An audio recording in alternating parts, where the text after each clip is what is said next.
Na verdade, nós agora estamos nos loucos anos 20, mas desta vez do século XXI, não pelos motivos de festejar um pós-guerra e acabar numa depressão de 1929, não, estamos a fazer começar logo com uma pandemia global, que também existiu no final da década de 10 e início da década de 20, do século passado, e eu acho,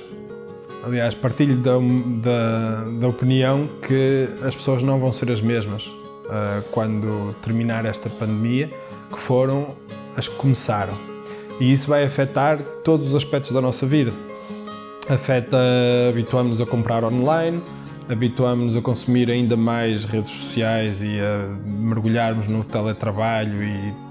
se já estamos constantemente ligados a um computador na base de um telemóvel, agora ainda estamos mais envolvidos nisso. E eu penso também que a própria paixão que nós temos pelos automóveis clássicos vai mudar. E vai mudar porque ela começou nos anos 60, as pessoas começaram a olhar para trás. A primeira revista de clássicos, a Trugveden Classic Cars, saiu em 62 ou 63, ou seja, ainda eram na altura, ainda nem tinham sido inventados carros que nós hoje consideramos clássicos, mas a realidade é que ganham um momento e uma força muito grande a partir dos anos 80, uma explosão autêntica a partir da internet, porque aí é que está, a partir do momento em que temos uma sociedade de comunicação, o acesso à informação, a peças, a reprodução, ou seja, uma pessoa pode estar na República Checa a fazer uma peça para um carro americano dos anos 40 e o mercado global vai encontrar essa pessoa na República Checa. Portanto, isto alterou muito, como todos os outros fatores da nossa vida. E na realidade, isto que é uma paixão de meninos, de todos, de continuarmos a brincar com carrinhos, mas desta feita grande, faz com que hoje as melhores coleções estejam nas mãos de pessoas que estão nos seus 60 anos, que são as pessoas que se lembravam de ver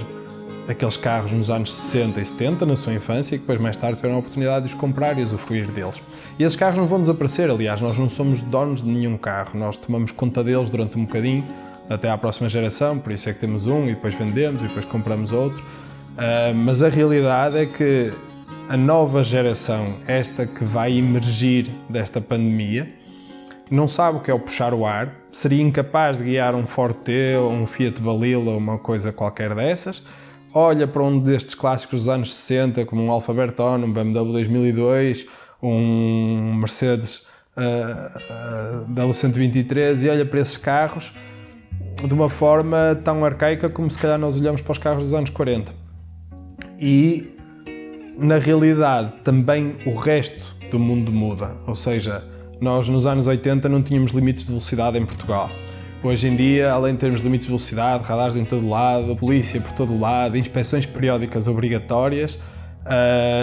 temos também uma pressão acrescida em cima dos nossos automóveis pela componente ambiental. Porque, naturalmente, que ao longo do tempo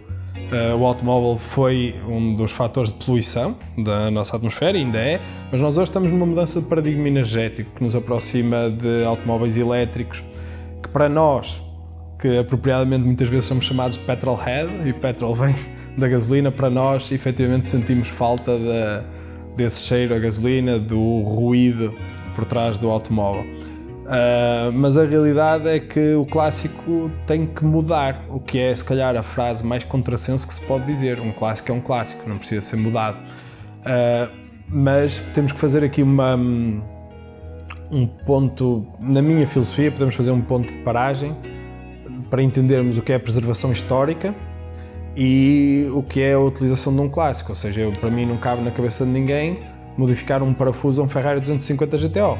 É um carro terminado,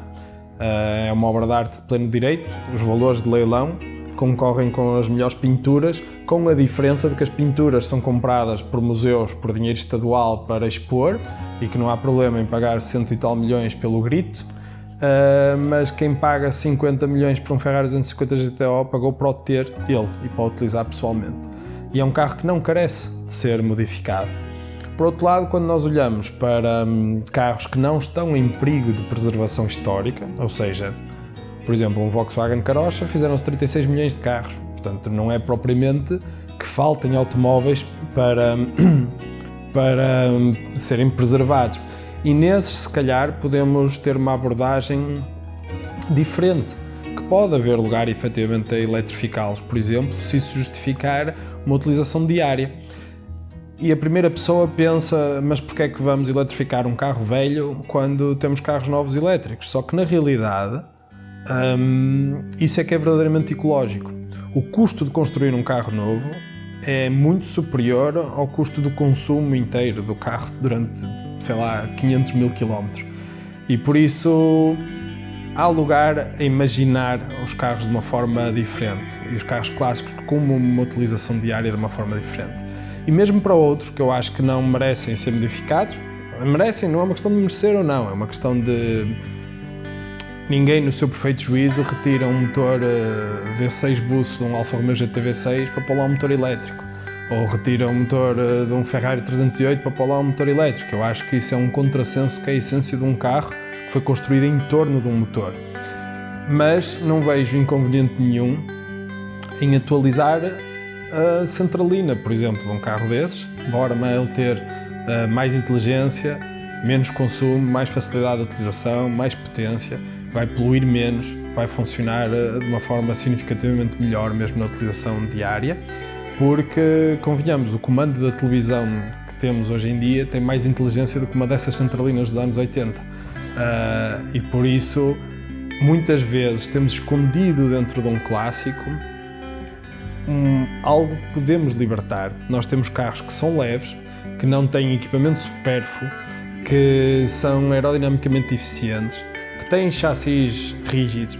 que a maior parte deles, na Alfa, por exemplo, as zonas de formação progressivas foram introduzidas logo a partir dos anos 60, mas tudo isso está num formato velho, digamos, porque falta o fim, falta a atualização de pequenos sistemas que na altura eram rudimentares, como a gestão eletrónica, como sistemas start and stop, e eu penso que é possível hoje em dia abordar o clássico, de certa forma atualizando esses componentes sem lhe tirar a alma, e até de uma forma reversiva, ou seja, que nem sequer faz perigar a raridade e a preservação histórica. É um paralelo que eu gosto muitas vezes de fazer com a arquitetura de um restauro de qualquer casa, nem que ela seja dos anos 80 ou dos anos 90, que é uma casa que já tem hoje 40 anos, 30, 40 anos, e no entanto, quando nós hoje a vamos abordar, não vamos pintar e não vamos pôr os interruptores da época e não vamos pôr as canalizações da época e não vamos deixar vidros simples nas janelas e folga nas janelas, ou seja, sempre que nós temos a oportunidade de tocar, que no fundo é um ato de design e de uso, portanto simultâneo, um equilíbrio entre o utilizador e o objeto em si, seja numa casa, seja num automóvel, eu acho que existe a possibilidade de atualizar sistemas de forma a tornar, no fundo, o produto melhor. A fazer com que nenhum construtor de automóveis atual vai pegar efetivamente num carro que tenha feito e voltar a fazê-lo. Isso é industrialmente impossível. E mais, eles têm a necessidade de criar coisas novas para nos levar a trocar o modelo de 2010 pelo modelo de 2015, pelo modelo de 2020. E como a roda já está inventada e os motores já estão inventados, o que os construtores se lembram de fazer é mudar linhas que não precisam de ser mudadas, que foram mudadas simplesmente para serem diferentes, fazem restylings, acrescentam equipamentos, acrescentam todas essas coisas.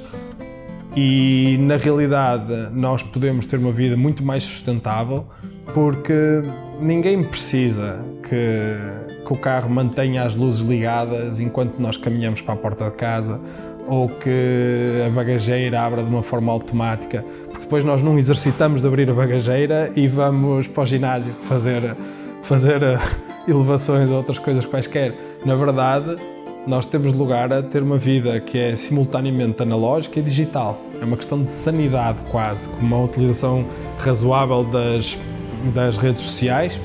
e que aqui também podemos ter uma utilização razoável da mobilidade. E entendemos que um automóvel clássico ainda não acabou o seu período de vida e que a opção ecologicamente mais sustentável, com alguma modernização, quer para o nosso conforto, quer para o ambiente, mas que pode ser,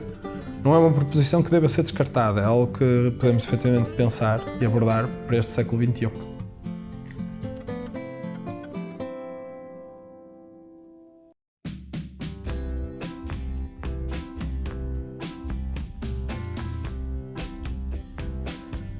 Por isso, este novo projeto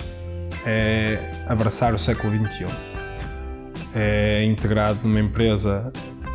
que aborda toda a mobilidade automóvel, portanto, maioritariamente tem um grande departamento dessa empresa, é numa parte exatamente mobilidade elétrica, portanto, esta mudança de paradigma energético que vamos assistir, mas que deixa lugar também para olharmos para os clássicos e sermos um fator de mudança. Neste caso, obviamente, não há qualquer intenção de produzir carros em série, de substituir, de pôr as pessoas, em vez de comprarem carros modernos, a comprarem carros clássicos, mas sim de permitir ao utilizador do automóvel clássico atual que o faça com mais frequência, com mais prazer, com mais razoabilidade, inclusivamente com mais altitude moral de saber que está a preservar mais o ambiente, ao mesmo tempo que tem mais prazer e indubitavelmente mais estilo do que quando está num elétrico convencional moderno. Por isso tem sido uma abordagem muito interessante, complicada, muita coisa ao mesmo tempo, que é olhar para os automóveis na perspectiva de os trazer para o século XXI, desenvolver sistemas que os modernizam sem os descaracterizar, reimaginar automóveis também, num equilíbrio entre o analógico e o futurista, basicamente.